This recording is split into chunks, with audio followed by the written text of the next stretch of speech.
Hello, I am Zach Goet. I'm a GS9 contract specialist on path to become a GS12. I graduated from Arizona State University in 2010 with a bachelor's degree in history with a minor in religious studies. I then went and worked out in out and about, did different jobs, ended up in software. Then after doing software for a year, I went to law school at the University of Dayton, graduated in 2015. While in my law school education, I worked for state municipal court in Claremont County, and I worked for the Federal Court of Appeals for the Third Circuit that was seated in Pennsylvania. I worked for the judge who was seated in Delaware. After graduating from law school, I took the bar. It was a very hard exam, as anybody who has taken the bar knows, and I did not pass the first time. I missed by a point. I studied and I took it the next opportunity, which was 6 months. And that time I did very well, passed with flying colors, and did not have any problems after that. After passing the bar, registered as an attorney, I obtained employment with the United States Air Force at Wright-Patt Air Force Base. And I have been there since May 16th, 2016, so I'm coming up to my year mark. I am currently married to my wife, Michelle. We have been married for 10 years. We have two beautiful daughters, Ella and Annabelle, and we have a son on the way. He is due August 27th. More about me is I enjoy spending time with family, friends, whether it's outdoors, camping, hunting, fishing, hiking, off-roading, whatever. I really enjoy spending time with good people. I also enjoy TV, movies, reading books, and I will read on a wide variety of topics, anything from the fantasy and sci-fi genres to historical anecdotes and biographies of great men.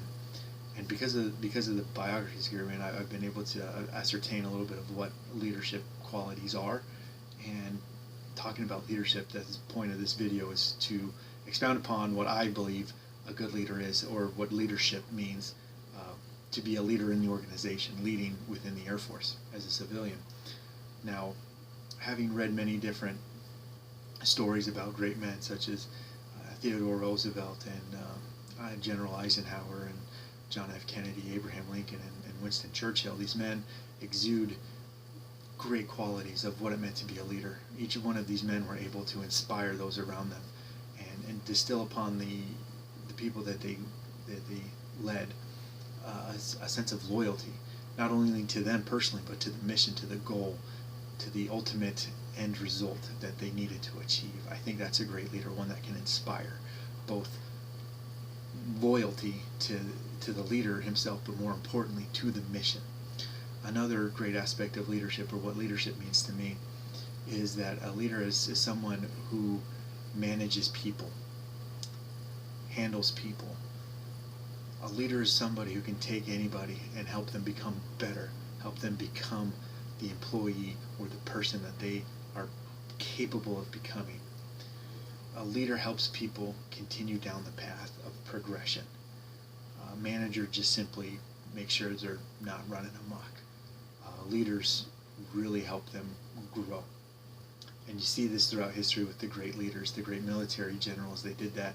The great military leaders, I should say, they did that wherever they were stationed at. Another great aspect of leaders, or what leadership means to me, is showing by example, being a hard worker, and putting yourself in the same situation, same circumstances as those that you are overseeing. Meaning, if your employees are required to work long, hard hours, you put in the long, hard hours. You make sure that they know that you're right there in the trenches with them, that you're doing just as much as they are. And with that, you also recognize the greatness and the hard work that they're putting forth. And this could be as simple as hey, you know what, I recognize you're doing a great job, keep it up, you're doing fantastic, busting out all this work, to a big award in front of the whole department. But any sort of recognition really will help a leader develop that interpersonal relationship that he needs to be an effective leader. One more thing that a leader needs to do is he needs to instill upon his employees a sense of trust. that the employees can trust the leader, that he will always support them, that in public and to upper management, that they are a unified, cohesive unit, um, that if something happens, the employee's not by himself. Now, on the reverse of that, though, if the employee did something wrong, the leader should support him, but in private, rebuke him and say, look, you shouldn't really have done that. Next time, come to me and we can work it out, and we can make it work. We can make sure we do it right. But a leader is somebody who can inspire people to be better, to be happy. And we have seen that many, many different times, in war and in times of peace, where you have great men and women who have inspired those around them to be more than what they are. And that's what it means to me to be a leader, to be inspirational, to garner a sense of trust and respect, and to inspire those around, and to work hard. Those four characteristics is what I would say make up my philosophy of leadership.